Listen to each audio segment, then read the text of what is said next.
ഒരു ബാധ്യത പോലെ സഫാരി ചാനലിൽ അടുത്ത തലമുറയിലേക്ക് ഒന്നും കൊണ്ടുകൊണ്ട് ഒരു കാര്യമില്ല. ഒരു സാമൂഹ്യ വിരുദ്ധന് പോലും എന്ത് വേണേൽ പ്രചരിപ്പിക്കാവുന്ന ഒരു ലോകത്തല്ലേ ജീവിക്കുന്നത്. നിങ്ങളെ നിങ്ങളുടെ മതം പഠിപ്പിച്ച മണ്ടത്തരങ്ങൾ മറ്റുള്ളവരെ അടിച്ചേൽപ്പിക്കരുത്.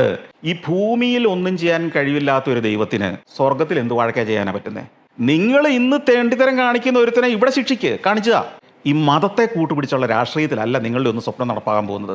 വരുമാനമില്ലാതെ ഒരു ടെലിവിഷൻ ചാനൽ ഓടിക്കേണ്ടി വരുമ്പോൾ നിർത്താതെ 12 കൊല്ലം നടത്തണമെങ്കിൽ ഒരു മനുഷ്യൻ എത്ര എഫേർട്ട് എടുത്തിട്ടുണ്ടാവണം. വളരെ സോഫ്റ്റായ ഒരു ആർട്ടിസ്റ്റിനെ പോലെ ബിഹേവ് ചെയ്യുന്ന ഒരാളായിരിക്കും ഞാനെന്നാണോ വിചാരിക്കുന്നത്? യുദ്ധം ചെയ്ത് മുന്നോട്ട് പോകുന്നതിൻ്റെ മുഖത്തും ശരീരത്തും ഒക്കെ മുറിവുകളുണ്ടാവും. പണ്ടുണ്ടായിരുന്ന തരം സീരിയലുകൾക്ക് ഇനി വലിയ പ്രസക്തി ഉണ്ടാവില്ല.